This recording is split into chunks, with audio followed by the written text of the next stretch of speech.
Hello, my name is John Brink, and we are podcasting on the Brink from the capital of northern BC, Prince George. And it's a beautiful day in Prince George, a little bit of a wintry day, but still very nice. Anyway, I have two very special guests today. The younger individuals, that are still involved in the University of Northern British Columbia, in particular in the forestry faculty or the environmental department. And the one person's name is Brooklynn Bach. Welcome to the show, Brooklyn. Thank you. And then Scott-Neff is also one of our guests. And so starting with Brooklyn, tell me a little bit, you're from Northern British Columbia. Yes. Yeah, I was born and raised in Vanderhoof, BC. Okay. So, I was there up until high school, and right out of high school I came to UNBC to start the forestry program, and I'm finishing up my last 2 weeks here, actually. So how long have you been at UNBC? Since 2018. Since when? 2018. 18, 4 years. Yeah. So, and do you then have a bachelor, or you have an RPF, or what are you? A bachelor's of forestry and or Bachelor of Science in Forestry, and I'll be heading up to Dawson Creek for a few years, and that's where I'm gonna hopefully get my RPF in the next 2 years. And you're going.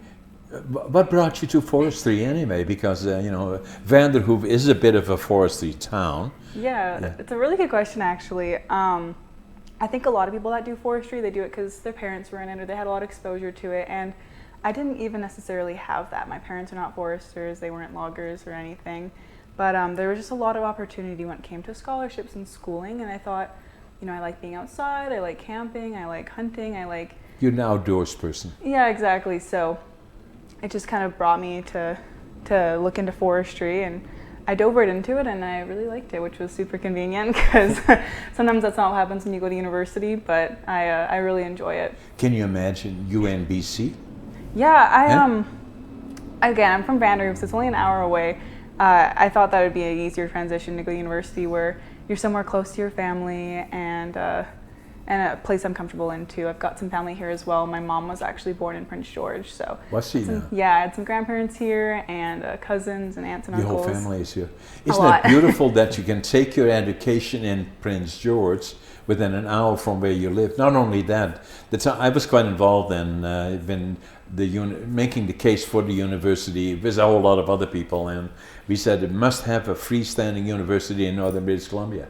And one of the reasons was because the people that are trained there will stay in the north in a lot of cases. Yeah. And you're a classic case of that. Yeah, I sure am. Yeah. So then for, the Stefan or Finn, you are from California originally. I am, yeah.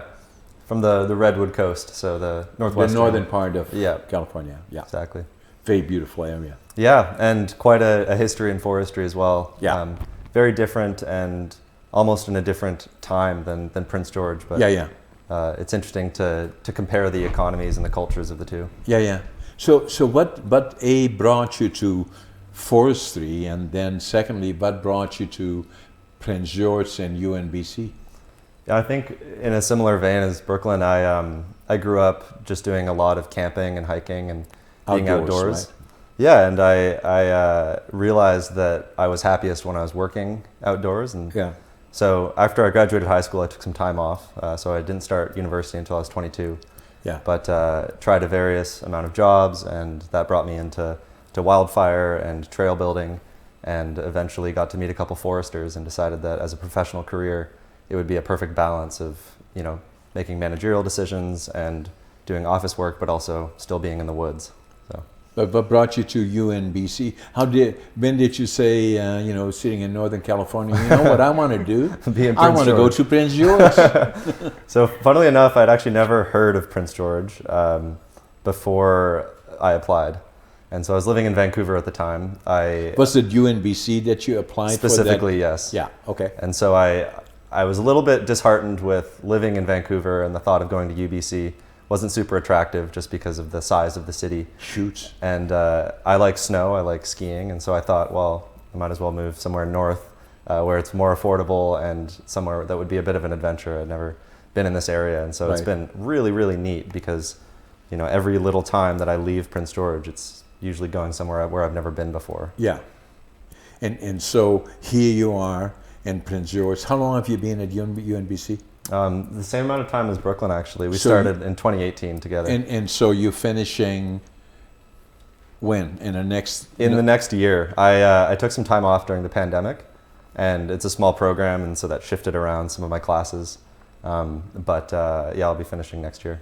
And then, what do you plan to do from there on in? That's the big question. Definitely work in forestry. Yeah. I don't know where. I'm a dual citizen, so I have options in BC and in the States. Yeah. But yeah, that's something I ask myself every day. Yeah. So kind of exploring your career with a solid foundation in the environment and forestry, obviously. And yeah. So that all being said, then, you know, how closely do you watch forestry and all the politics around it and corporations and right now what we have in BC in particular, but not limited to BC, within North America actually and across Canada, is the forest industry in transition? Mm-hmm. I'm personally quite familiar with some of the NAFTA disputes, just because I think it's interesting for me. Back in the States, I work for the U.S. Forest Service, and I assume I'm allowed to say that, but here, you know, studying forest policy. No, you can say whatever you want to say. You know, so, yeah. It's interesting to compare the legacy of policy, but also how they interact across the border. And so what I've noticed recently is, you know, licensees like Canfor expanding their interest to, say, the American Southeast and to Scandinavia, and, you know, maybe staying the same size, maybe shrinking in British Columbia, but yeah, that the ability for large companies like that to extend beyond international borders is kind of perplexing and interesting. Yeah. So if I look at, you know, I've been here for about 60 years in northern British Columbia. I came here in 1965. I was 24 years old. I'm 82 right now. You know, so and I was brought up in the forest industry and the lumber industry in Holland. Now, in Holland, we don't have much of a forest. I think the last time they counted it were 64 trees, I think. No, I'm just joking. But by size, it's relatively small. So we used to import a lot of lumber from either Sweden, primarily, Russia, Central Europe, and further manufactured into all kinds of products. So that's kind of the environment I grew up in. And then we were liberated by the Canadian Army in April the 12th, 1945, that made such an impression on me. I was only 5 years old, that I knew from that point forward I would go to Canada.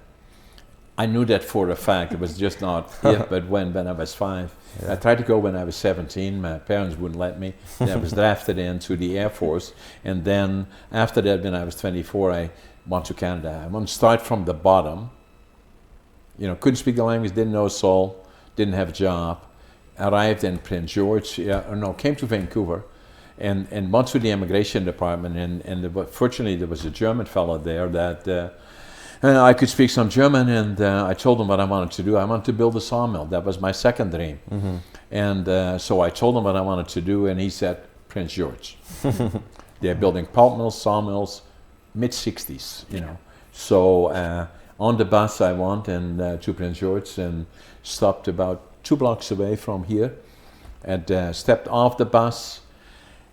This is my suitcase, my 3 books, 2 sets of clothes, and I had, I counted it 3 times, $25.47. But I was going to build a sawmill. Yeah. You know, there was no question about that. And then the other thing that was part of me was attitude, passion, work ethic. What follows is success. Mm-hmm. And so I started right from the bottom, became a cleanup man, then was promoted to a lumber pilot, and did that for about a year, and then I had to wait till somebody noticed me, had me on the picture, I say, I think that guy has potential. And so within a year and a half, I was superintendent of one of the larger mills in the area in 1965, and then 66, 67, I was here, and then superintendent. And then that didn't go fast enough for me. And then I saw an opportunity, because I was in a hurry to get my sawmill. I was in a hurry to get a mill, and I heard about a mill in Watson Lake, Yukon.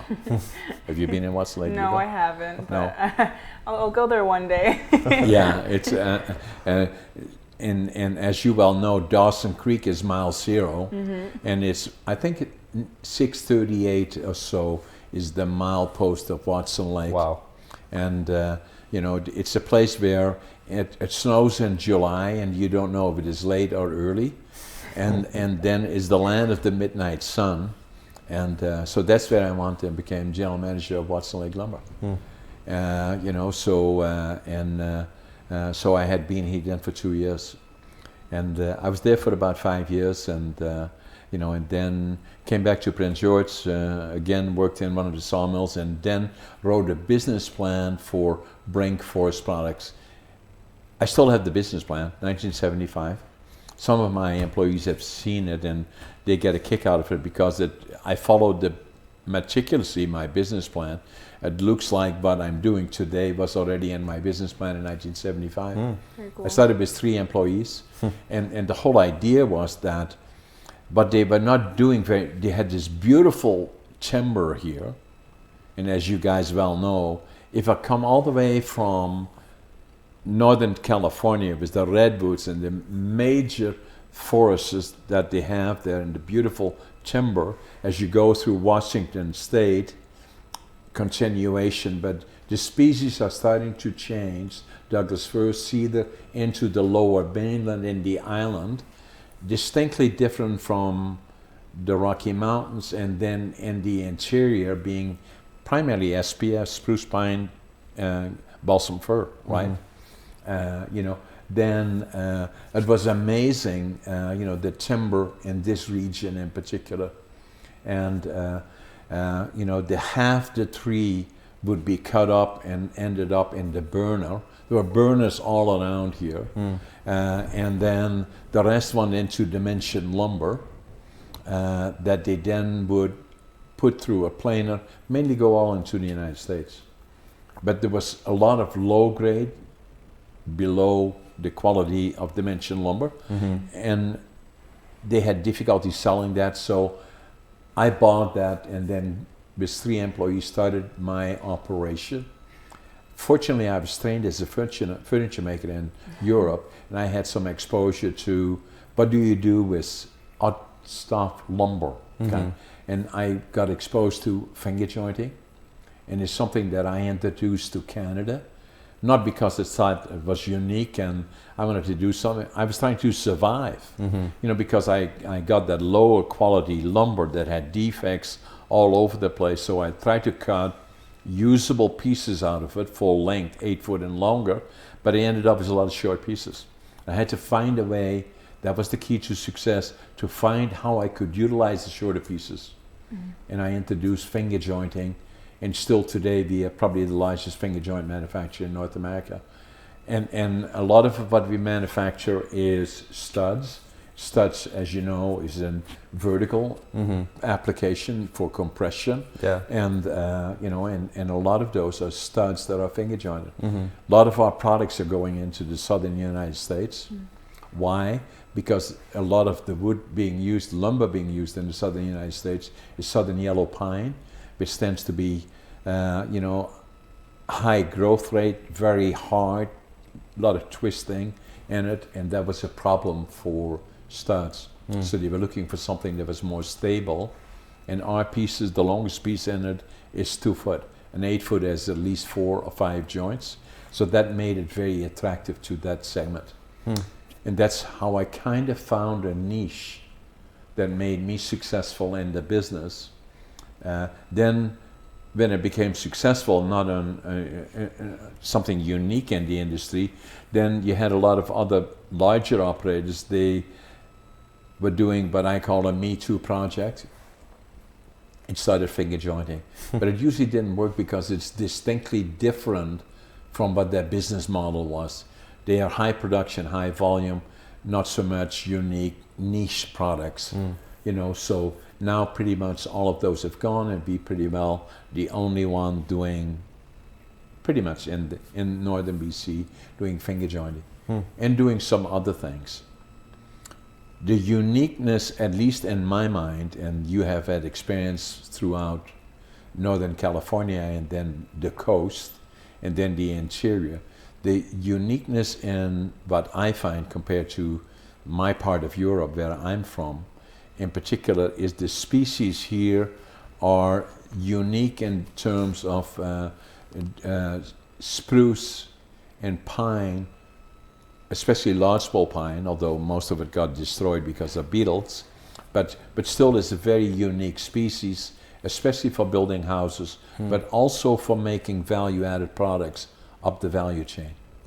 And then obviously down the coast and into Washington, Oregon, Northern California, the redwoods have changed dramatically, and there's much less volume available, but it's still a unique industry. Yeah. So give me your thoughts about where we are now in the industry, and where do you think we should be going from here on in? You want to take that one? I don't know. It's a good question. I have some thoughts. Go ahead. Okay. I first of all, I think you presented for the Forestry Club last fall, if I'm not mistaken, or perhaps the spring before, and it was. Did it me? Oh my God! Yeah, and it was really cool to hear the story, especially of finding a niche in the value-added product. Well, I mean, could you call finger joining a value-added product? Yeah, very much so. Yeah. Yeah, and it's not necessarily mass timber, but you are preventing the waste that would otherwise go into hog fuel, or I don't know what they do with cutoffs, maybe chipping. Used to go in the burner. Oh, okay. Then it went into the chipper until I found a use for it.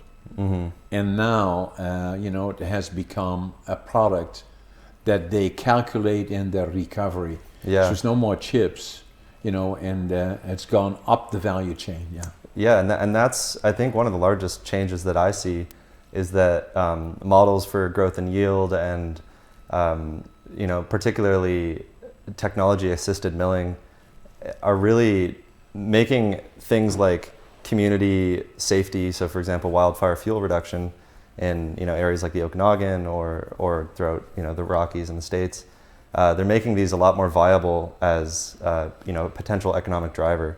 Right. So if you're able to cut however many cubes of very small diameter spruce or pine or Douglas fir, that doesn't fit into the traditional milling technology of what a lot of lumber. Yeah, especially down there, what stuff was set up for very large dimension old growth trees, and up here there's actually kind of an advantage in that a lot of trees that were cut in the north were relatively small compared to coastal trees, and so some of these mills were designed for smaller diameters, which makes it a little more advantageous when we're going into a midterm timber supply. This makes me sound like a real foreigner, but I actually just discovered last week that there's very little second growth cut in the interior, especially in the northern interior.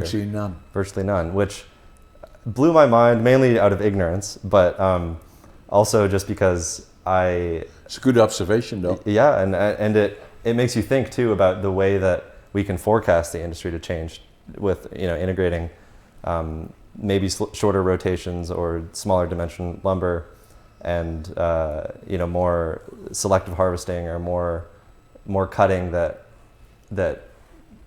helps with community safety or wildlife values, and it's things like mass timber, I think, that are kind of paving the way for that. So I'd like to see more of that. I do too. Yeah. If you look behind you, you see an example of mass timber sitting right there. That building is all cross-laminated timber, it's as you guys likely know. Yeah. So those are good observations. How about you, Brooklyn? Any further ideas on that as well, like Fan has? No, not that comes to mind. Yeah. Okay. So that then being said, then, and I appreciate you reminding me that I was there to do my presentations, because I'm a bit of a rebel in the industry. I challenge the status quo. And particularly in British Columbia, not like this in the States, but in British Columbia, the timber is owned by you and me, the people, and you're a dual citizen. You're one of us in terms of, the timber belongs to you and me. And my friends in the major companies that have tenure or access to timber may not always agree with me saying that, but with that go certain obligations with that privilege of accessing that timber, and those are social obligations to make sure the concept of pertinency is one that used to be part of forest policy. It meant that that the timber that is cut in certain regions should at least be processed within that region, and as much as value added should be added to it as possible.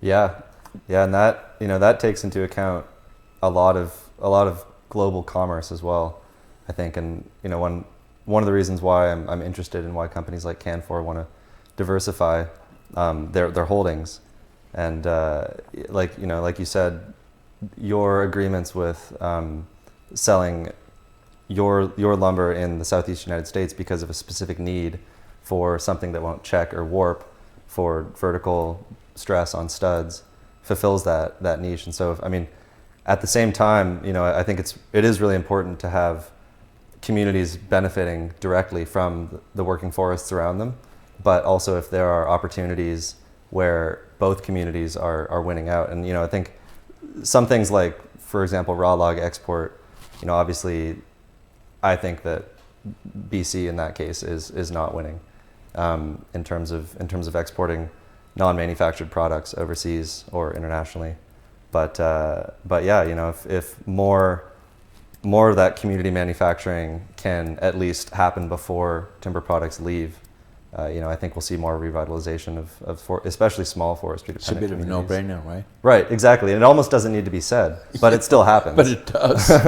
Yeah. So, and as you likely know, the umbrella organization in BC is the Council of Forest Industry, which you're familiar with, the Council of Forest Industry, that represents mainly tenure holders, and pretty much all the large ones like Canfor, West Fraser, Interfor, Western, Tolko, and on and on and on. And, and I'm the only secondary manufacturer that has no tenure. Also on the longest serving board member, and amazing this, can you believe it, I'm also the vice chair. And but I'm fairly outspoken on some of my thoughts about that how precious this resource is to us in the province of British Columbia. And as an industry we have obligations, social obligations, as having the privilege of having tenure. And for our guests again that are watching us, the tenure is, where you have, the whole concept in the province of British Columbia is based on AAC, or the annual allowable cut, which is basically a formula that is calculated in such a way that it preserves the long-term viability of access to fiber and timber. So it had been running fairly steadily at about 60 million cubic meters. A couple of things happened then.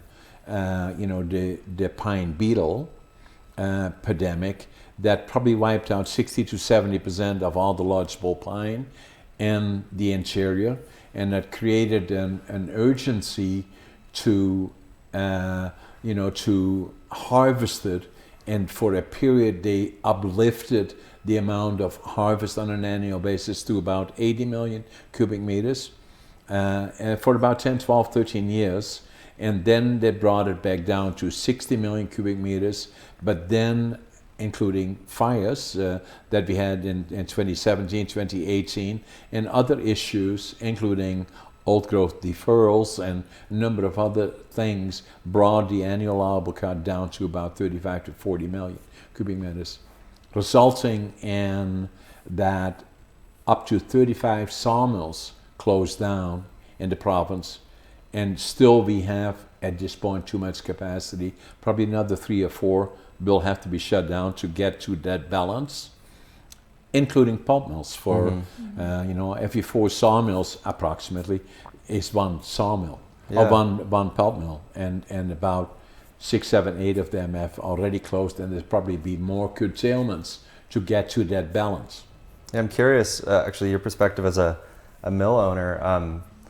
What kind of redundancies can mills build in to accommodate for extreme fluctuations in the AAC? And obviously, I would imagine it affects smaller mills more than it does larger mills, just because of the amount of, again, redundancy that they have in terms of hiring or in terms of supply. But I imagine a lot of these mills opened, during the late 90s and early 2000s, when it was expected that there would be higher timber volume. Yeah, there have not been many mills started, even not in the 80s and 90s.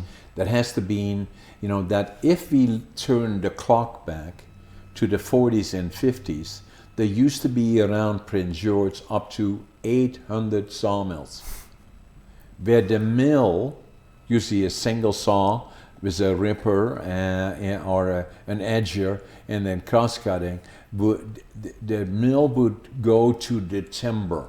They get a small allocation, and then they would cut it into boards, then they put it on a truck and they haul it to Plainer Road, right by the river, and by the railroad, now called River Road. The only one left on River Road is me, virtually, and then Lakeland Mills.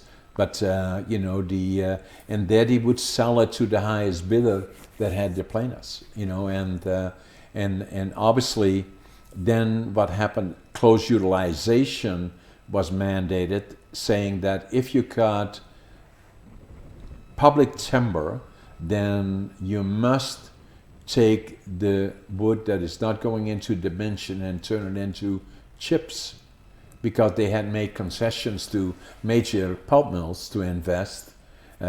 Prince George Pulp, Intercontinental, Northwood, Noranda had invested, and they got concessions and 3 farm licenses, but also in mandating that chips be utilized and put into pulp and to timber. So that changed the industry. Yeah, and who was the regulatory board in charge of making that decision, or was it just an provincial government? Oh, okay, so it wasn't just the an Ministry agreement. of Forest.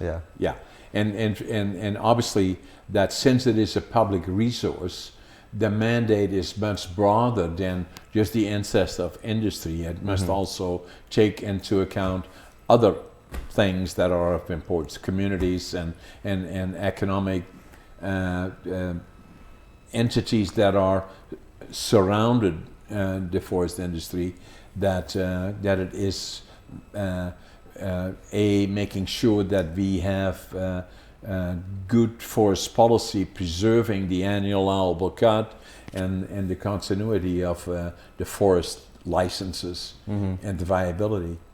Up to when I came here in 1965, when, and then considering that probably 30-35% of the forest was lodgepole pine. Lodgepole pine was then considered to be a weed. Right. Yeah. Nobody wanted it.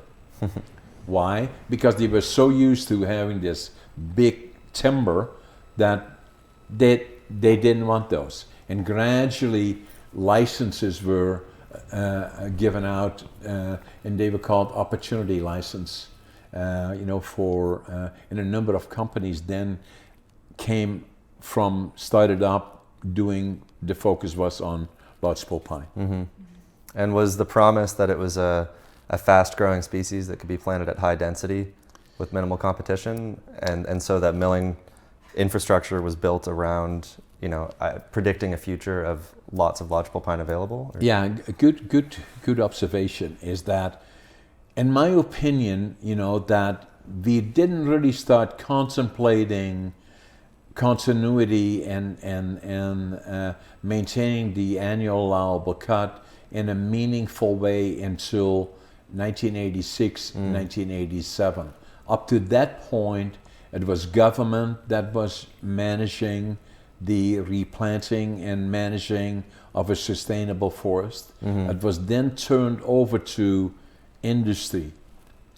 And that worked very effectively because it meant that they were responsible for replanting the trees. For every tree that was cut down, they had to plant at least 3. And we're doing more than that now. But the other part about it was they did it quicker than they would have done it as government. Government, to replant a forest would take 6 months to a year or longer. With industry, they do it right away. Why? Because you guys are very familiar with that. Because the longer you wait, the more difficult it is to plant the area. And the effect of that was rapidly areas that had not been replanted were replanted, and they caught up to that very, very quickly. That's the good news. You know, so, and that's still what is happening today. Now, because of the pine beetle and fires and other allocations like First Nations by law will get up to 20%, not quite there now yet, but will go to 20% of the annual allowable cut, plus sharing in the revenue. That obviously another main area of the intentions paper or the policy of the government. The intentions paper is really the view of government as to where do we go from here and how do we get there. That included First Nations.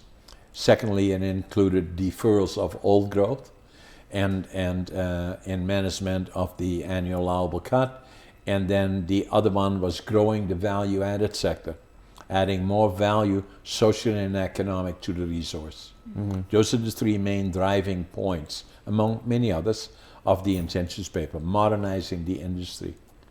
So if you now look at, and if you watch my BC Forest Industry in Transition, you know, some of the earlier segments that we had, we talk in particular about how well are we doing on managing the forest. The likelihood you will conclude we're doing amazingly well under the circumstances. Although we are in the midterm, and what is the midterm? The midterm is the period for the effect of beetle kill, fires, and a number of policy changes brought the annual cut down between 35 and 40 million cubic meters, and industry is adjusting to that. But if you look forward in the next 50, 40, 50, 60 years from now, the likelihood is that where we were at 60 million cubic meters annually now, that we likely will go far beyond that to what I believe, and other experts as well, that it may go as high as 90 million cubic meters per year in the interior of the province of British Columbia, which is amazing. But if you ever have an opportunity, and maybe you guys have done it, I remember that in the early 80s we had spruce beetle attacks in the Bowron region. Right. I was going to ask you about that, actually. Yeah. So one of my questions for you is, you obviously lived through the Bowron. Yeah. That clear cut, and you know the reforms that came out of it, and the social pushback. Yeah. How do you compare that to what's happening now with beetle salvage in the Anzac, and specifically on its effect on the midterm timber supply? Because I think it's really interesting, you know, apples to apples. The industry often thinks about the mountain pine beetle epidemic as analogous to spruce beetle, but in many ways, you know, the behavior of the 2 species and the distribution of mortality is quite a bit different. And I think even with mountain pine beetle, although it was so vast, there was still a lot of infrastructure in place for harvesting it, because it generally, you know, occurred on flatter sites in the interior, a little bit further south. Whereas nowadays we're seeing, you know, up into the foothills of the Rockies, a lot of mortality from spruce beetle, and as a result, a lot of preemptive. I mean, obviously, this is started in around 2014, and is expected to go for another few years, depending on the response or depending on ecological conditions. But do you think we're cutting too much for that spruce beetle salvage? Yeah, so I'm not an expert in it. I'm not a registered professional forester, but I have my experience and I watch it very closely. So on that basis is that when the spruce beetle happened in the Bowron region, the likely reason for it was substantially is that there was a major blowdown in the park, and as a result the beetle got into that particular blowdown, and by law it could not be harvested because it was in the park. As a result, it was looked as the biggest clear cut that you could see from the satellites. It dwarfed in regards to the future of pine beetle, was much larger. But the interesting part about, and you guys probably know more about that than I do, but from my experience was that they had to fairly quickly move in because the Bowron region was here, but it was spreading, so they had to go broader coming in and harvest all the usable timber fairly quickly, because the shelf life of spruce in particular is very much shorter than pine would be, because they're, as I understand it, they're they would much sooner, because of their root systems, fall over and then in the structure of that timber rot. An interesting part about it was that when they were moving in, I set up a sawmill in the Bowron in the middle of all of this in 1983 to cut anything that they didn't want, and we did that for about 4 years. Wow. And but now if I go back to the Bowron and I look and saying the midterm in my lifetime, I still remember like yesterday I was down there in the Bowron with my little sawmill. It was 40 years ago. Yeah. So in our lives it is a lot, but if you kind of look back in terms of an industry in the province, not very long. And already it's coming back like unbelievable what you see there now. As it relates to then what happened, that was in 83, and by 87, 88, all of it was gone. Because they had to. Forecast about 7 to 8 years for an outbreak, but this one is exceptional. So. Yeah. And then obviously the next thing that happened in the late 90s, early 2000, the pine beetle attacks happened. And again, it started in Tweedmuds Park, likely. Again, a major blowdown that then expanded from there in an unbelievable fashion.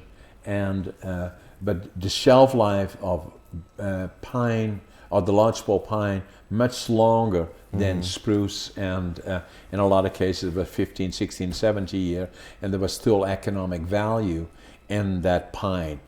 Pretty much all gone now, by and large. Hence, other than in the Mackenzie region, we saw more of the spruce beetle coming through, and still is, as you indicated, even today still. And we saw it also in the Douglas fir to a certain extent. And, now, but a lot of people would say, including myself, is that a lot of that, in my opinion, is connected to global warming. And the other part is that we have become very effective and efficient in dealing with natural occurring fires that would manage, where nature manages old growth trees, and at some point nature will deal with them, and that system works very, very well and very, very systematic and efficient. The likelihood is that we have to, I believe, and so do others, that we have to invest more in the land base, not put chemicals on top to repress the broadleaf species, but manage it in other ways. And it doesn't take a whole lot of managing, as long as you do it well, to get substantially higher yields from our working forest. Mm. And that's why I believe even now experts say the midterm, every 5 years, the growth of our timber it doesn't take the midterm and we'll look at it 40 years from now.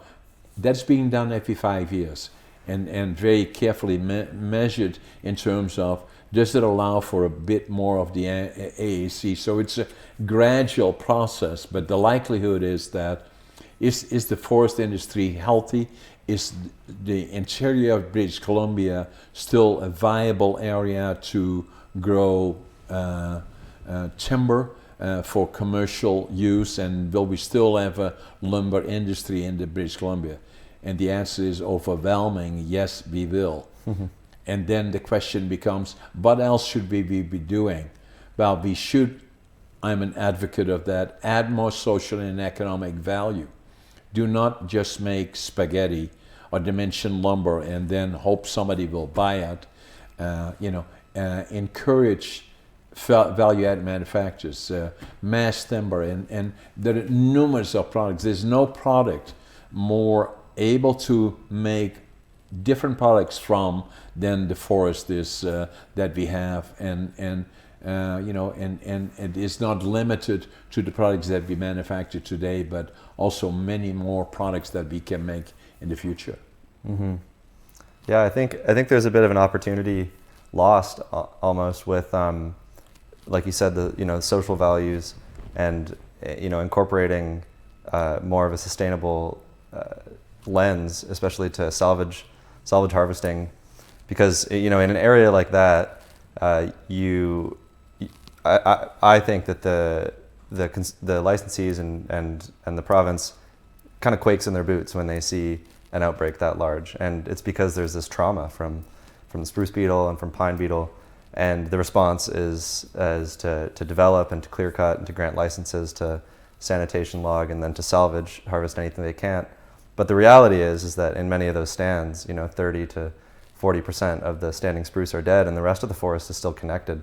Right. So there have been guidelines put out by the chief forester between, say, 2016 and now, 2 years ago in 2020, in response to spruce beetle salvage logging, that have basically said it's in our best interest to maintain ecosystem connectivity as much as possible. And while it's logistically a little bit more complicated, a lot more partial cutting and more selective systems and smaller patch sizes are a little bit more representative in specifically the foothills of the Rockies, where it's a wetter ecosystem, there's less natural fire disturbance, versus, say, mountain pine beetle, where clear cutting might be a little bit more appropriate due to its natural disturbance regime. And so I'm interested to see how the recovery of the industry goes, in the next couple decades, if this calms down, because I personally think right now we're cutting a little bit too much, mm-hmm. and letting some of that spruce go through the natural course of maintaining its landscape level connectivity might be the best call in the long run for landscape health, at least. Yeah. All those ideas are very, very good. But I think the industry will go. The more conscientious we are of understanding the forest in our interior of the province, the more responsible we are in terms of looking at the long term. That we preserve the uniqueness of the forest. I'm not it doesn't win me popularity either. I don't believe we should export any logs. Zero, as far as I'm concerned. Or in exceptional cases, maybe, but I'm not a fan of it at all. Mm-hmm. I also believe that old growth, if we see these trees 8-10 feet across, we should not cut those. They are too precious, and we should look at other economic value that they have other than making whatever out of it. Mm-hmm. So it should be carefully weighted. On the other hand, sometimes like even in the old growth deferral of about 2.6 million hectares may sometimes go a bit too far, where we then are considering in the interior any tree, whatever size may be, over 150 years considered to be old growth. It is not necessary in my mind to preserve that, because at some point it will die. And it will so it has a bit of a way. The obvious to me is seeing these massive trees being logged, in particular on the coast, but there are other areas here too that are uniquely old growth and should be preserved for other reasons than just making 2x4s out of it, right? And so that's the delicate process. The other one is that how can we become more effective and efficient in our land base, and to grow more volume per hectare is very important. Right, have more working forests that are more productive, closer to processing facilities, and may share some other environmental and social values, but leave areas that have much higher environmental and social values. I agree with cultural that. value. And then the way I see the industry is that, and again, my view is different than most other people likely, although not so many are arguing with me about it, but I say what I see in the industry is much smaller right now, and probably still has to adjust to the annual allowable cut, is that if you ask me the question, do you believe that the forest is well managed right now the way we're doing it and preserve that long-term sustainable yield? I do. Are there areas for improvement? I do believe that as well. But hearing people like yourselves and seeing you being involved in it, I know the next generations will make sure that happens, and it's already a huge improvement over the way it used to be. So that, from my perspective, is important. The other one that is important that I believe, and that's a work in progress, that I believe of the lumber that is being manufactured by the forest companies, and that includes the big ones, that 50% of the volume of lumber, dimension lumber being manufactured, will go up the value chain. That means 25% of the lower grades or qualities and 25% of the higher qualities, leaving 50% for dimension lumber, and the rest will go up the value chain. If we did that on the lower side alone, although I probably have people challenging me on that, and I say, well, be my guest, that the lower side alone, we produce about 10 billion board feet annually in the interior, plus or minus. About 25% of that, would be 25% would be qualified as low grades. If we further manufactured a substantial portion of that, would create 10 to 20,000 direct jobs. No question in my mind about it. If you go to the higher grades, up the value chain, it would produce another 20 to 40,000 jobs.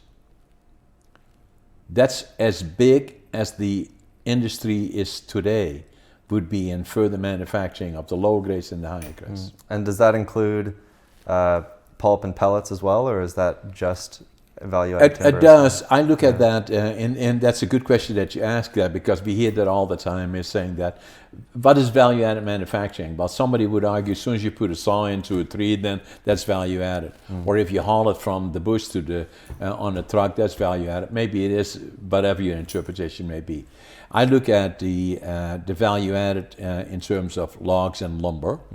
And then in terms of pulp and pellets, I look at it as those are the result of residuals or a byproduct from the primary manufacturing sector or secondary sector.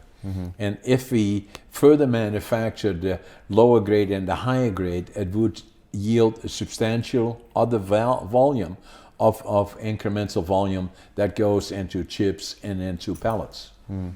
So that's how I would see it. Yeah, I agree with that. I think there's an interesting focus right now on, and a lot of different opinions, but on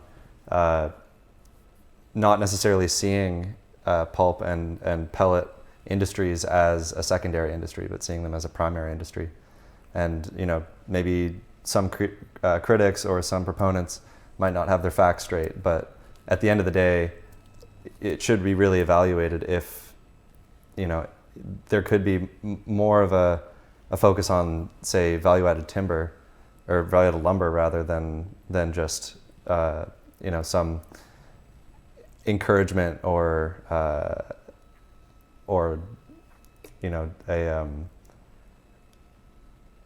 something that allows people to create pellets out of tenure. So but we are doing in our operation, and we secondary manufacturers, I produce chips that go to the pellet mill. Mm-hmm. I produce sawdust and shavings that go to the pellet plants. We have pellet plants in Vanderhoof. I have a company, Vanderhoof Specialty Wood Products, is a company that I own, and we manufacture pellets there, bag pellets, in fact. So I don't argue as my friends that make the case that pellet mills are value added. It says fine, it's value added. So, but the raw material that they use is residuals or a byproduct of the primary or secondary manufacturing. Right. That if you want them to be, should you take a tree and grind it up into chips? No, I have some challenges with that. Or should you grind them up for making sawdust and shavings to make pellets? Not likely the best from an economic perspective, probably not the best way to utilize them.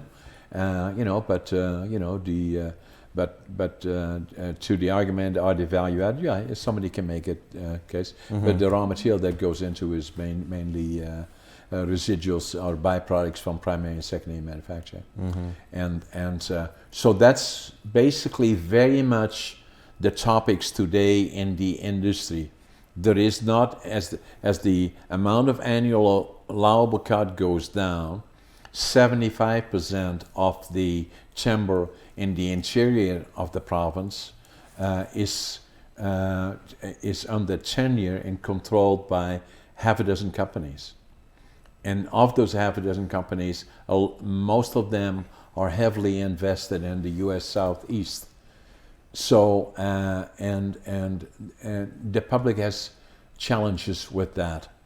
On the other hand, I understand their argument in saying they cannot be competitive, globally competitive in the current situation. I understand that because if they are major companies, then they have to operate here and they cannot be competitive.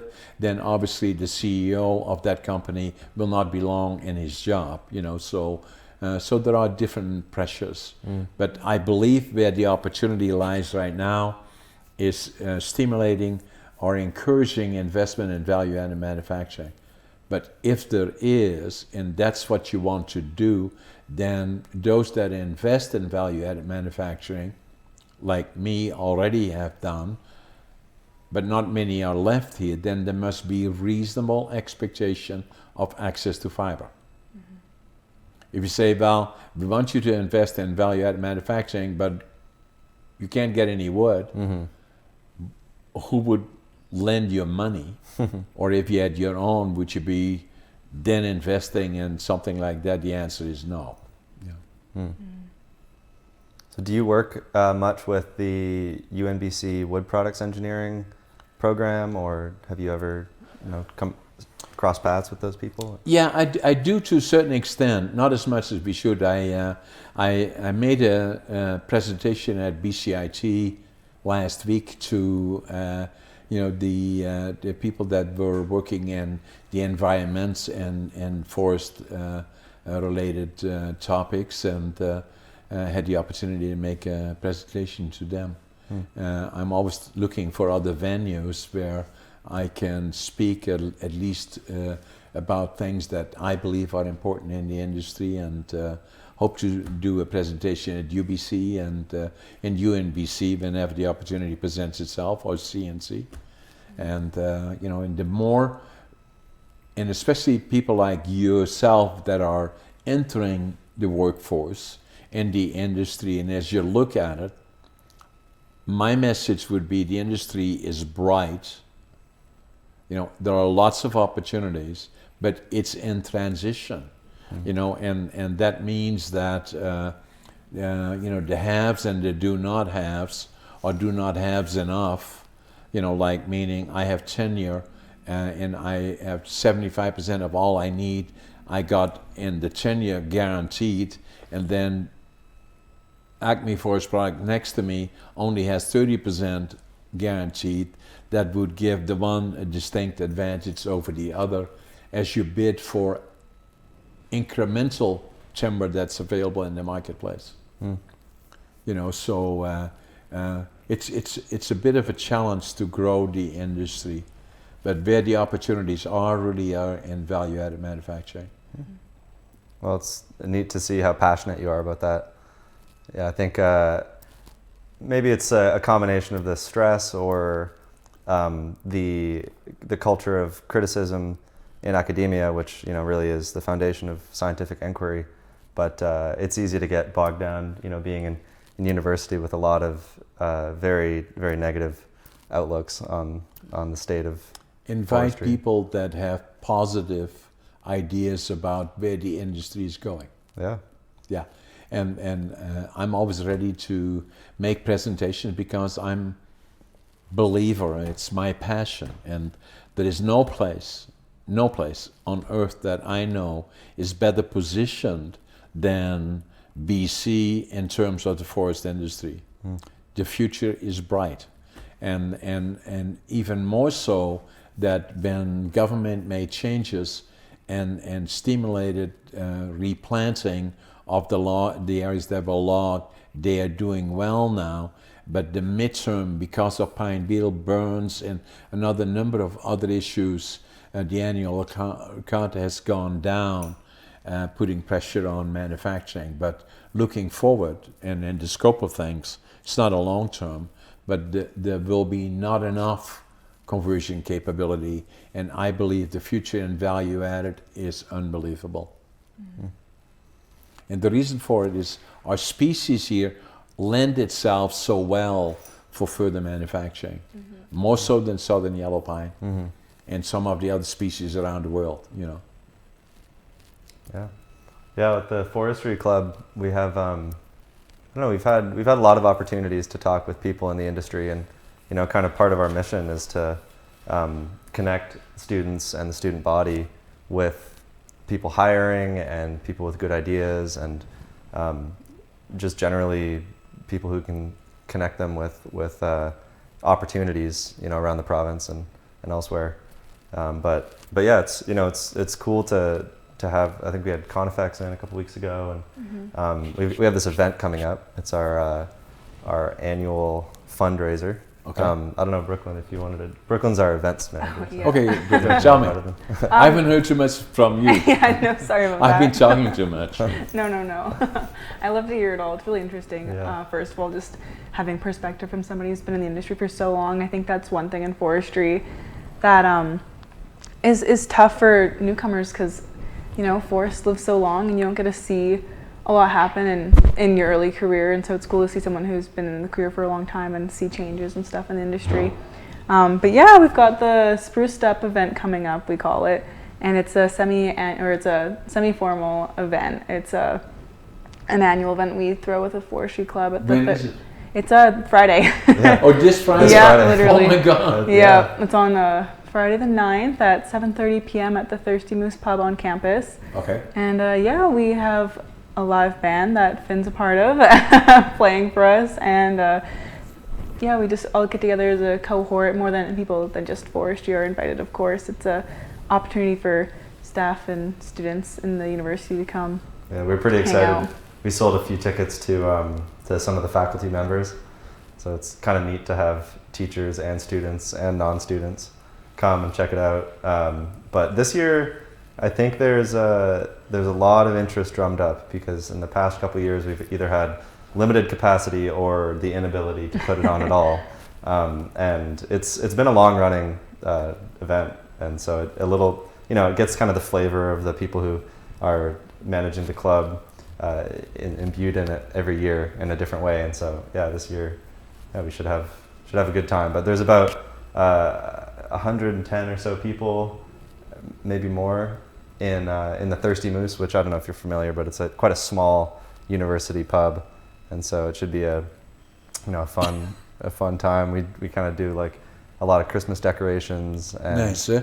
people dress up nicely, and really, I mean, it's well timed because right now today was our last day of classes. Yeah. Last day of class in your Bachelor's of Science? I had my last class on Friday. Oh, okay, already, so yeah. you haven't gone to class this week. No. Dang. Wow, does that feel good? It feels all right. I still have a lot of stuff to do up until probably the 16th or 17th. I'll have classwork to do, but You only got 2 days left. The eye of the storm. kind of. I have my last in-person exam at UNBC is on the 12th, but I have a couple of classes I had to take online through Athabasca University this semester just to finish up my degree requirements. So those will go right till like the 17th. I'll finish those up. But yeah, literally a couple weeks left. It's exciting. Yeah. So the key would be to, what I believe for students is to, invite people from industry, not just me, but others, that are quite willing and openly kind of sharing their views on what it will look like.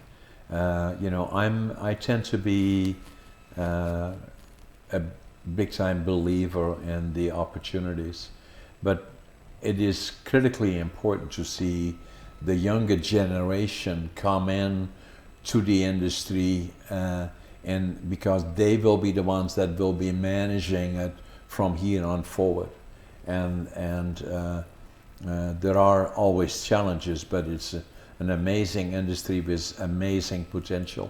But it will look different from what we have seen. It's an industry truly in transition, and it really has been ever since the 50s, and when I came here, and mid 60s, it has been very much an industry in transition, but probably more so here in terms of the long-term sustainability of this industry is very much in place. There's no question in my mind that the forest industry, in terms of sustainability of the annual album cut and the future of having a forest, is very secure in British Columbia by law. So so then it becomes a question of what will it look like? How do we manage it? How do we stimulate investment that bear the greatest amount of benefits, social and economic, flow back to the people, but also to the communities like Mackenzie, Fort St. James, Vanderhoof, Houston, Burns Lake, and on and on and on. And all of that is available to us if we have the right incentives, but the industry is here to stay, and it will only the opportunities will become greater, not less so, in my opinion. But I would urge you to, wherever the opportunity presents itself, to become directly involved in dialogues with people that are, the movers and shakers in industry, and be very, positive about, that's a treasure that belongs to us, the people. Yeah, and it's neat to see organizations like the Canadian Institute of Forests and Kofi as well reaching out. We've had a lot of opportunities where the club is the interface between those bodies, and actually, well, it was through a class, but we've also had the ABCFP, talk to us as well, and the Association of BC Forest Professionals, for those who don't know. And I think it's really neat to have the proactive searching by these organizations, and to engage with students to keep their engines running and not feel like academia is completely separate from the industry that they're working in, because it's not. We're all one big family in a way.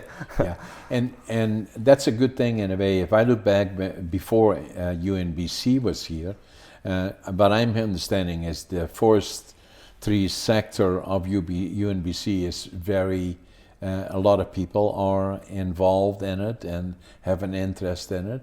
The same with CNC. College of New Caledonia is also very proactive in that area, more so than it would have been 10, 15 years ago. You know? Yeah, I feel like there's less enrollment in the forestry program, and maybe this year. Yeah, I think you're probably onto something there. Do you know? I don't know. I know we did our CIF Like the ring ceremony last year, and I think there's about 14 of us in that little cohort. Yeah, because I was speaking to somebody a couple weeks ago they were asking how many people are in the program in a graduating class, and I told them probably not more than 20, and they were surprised because they were like, oh, I thought there were, a decade ago there were like 80 or something like that. And so I think it was true for sure. I've had coworkers tell me who graduated in the 2000s. Is that partially COVID-19 maybe part of it? Yeah, I mean enrollment numbers dropped across the board, so that's a factor, I think. Yeah, and then also, is it virtual or is it in person? Is there a more virtual participation? I think right now there's definitely a lot more just in-person stuff, but virtual is it's an option now for a lot of classes. Lots of teachers are offering both. You see, I look at BCIT, Foreign Tech, UBC, and all those universities. There are a lot of people involved in forestry. I don't know how it compares to a couple of years ago, but still there are a lot of people involved. Mm-hmm. And it is, it's a focus of the school. It's what brought me here. Yeah. There are a lot of students from the Lower Mainland and the island and the southern interior who wouldn't have wound up in Prince George if it weren't for the forestry program. Yeah. And so it's surprising to me as well. I think it's a draw of this area, really. Yeah. I mean, the work opportunities, but also the educational opportunities. Yeah. The key would be to show what I would like to see is universities like UBC and BCIT and being more proactive in these programs in terms of showing entrepreneurial opportunities and what it will look like looking forward. Because this industry will get bigger as we go forward gradually, although we are somewhat on a base now in terms of volumes being manufactured, but still the door is open in terms of where do we go from here, modernizing the industry. Is it sustainable? A lot of areas, the forest was knocked down and never came back, because it was not regrown or reconstituted. And I think in British Columbia that is not so, and not in the interior. It is well managed, and so there will be an industry with lots of potential, lots of future. Mm-hmm. Yeah, it's cool to hear that positivity. I think UNBC does a good job of requiring every forest ecology and management major to have a pretty legitimate minor. And one of those is commerce, one of the most popular ones, I think, actually. Mm-hmm. And the business program at the university it's pretty well developed, and a lot of people go through that. And so I think there are some entrepreneurial and investment opportunities for undergraduate students. Yeah. And I hope that those who do have bright ideas are following them. So if you kind of look back now, when you made the choices of going to UNBC and going into the forestry program, was it the right choice? 1,000%, yeah, I'd say so. No question about it? No question about it, yeah. And as you look forward, are you getting increasingly more confident about the future of the industry? I think so, yeah. I think that it's going to be really interesting to see what happens as we move forward. Just a lot of talking with people that are on every aspect of the industry. Yeah, avoid the naysayers. Yeah. I think the job security in professional forestry is never going to go away. No. And the management priorities are going to shift. Yeah. And different economic opportunities are going to present themselves in ways that we haven't seen in the past. Yeah. So I've never felt that I made the wrong mistake in terms of a career move. Yeah. In pursuing it. But like Brooklyn said, just getting different perspectives on where we're going is really important for especially young people. Yeah, I agree with that. And then the other part, I've been, I was quite involved in the College of New Caledonia when we put the Trades and Technology Center. It's named after me, actually, when we, helped to secure that building. And my presentation at the time was that I always believe it is not the resource, it is what we have here in terms of, the country is so blessed with resources of all different descriptions that create industry, and it is a perfect location from a global perspective next to the US market, Asia on the one side, Europe on the other. It has a perfect infrastructure in terms of rail, air, road, especially Prince George, being in the center of British Columbia. Actually, Vanderhoof is closer to it. I'm just going to say that. But all of that. And then I said the key will be for attracting investors and investing in the community. None of those is a problem. All of that is positive, positive, positive. Access to a skilled workforce will become the biggest challenge and the deterrent to investing in this region. And I believe that we have to build a center of technology that deals with those issues, not like BCIT, which is huge and giant, but if you wish, a center of technology in combination with UNBC, and CNC, dealing with skill sets that we require as we go forward. Yeah, I think that's very, very critical. Well, the population is growing quite a lot in Prince George, and hopefully, the segment of it that wants to work in natural resources does as well. So before you go, and before we end, you are also a musician. I am, yeah. So tell me a little bit, violin? A violin, yep. Classic? I started mostly with fiddle. Yeah. And then played classical throughout my teenage years and promptly stopped after high school. So now I play fiddle and traditional folk music. Folk music. And you're in a band of some sort here? Yeah, the band that's playing this Friday, the Ebbs is the name of the band, based in Prince George. Yeah. Very popular? I made some inquiries, it's quite popular. These guys are pretty good. Oh, yeah.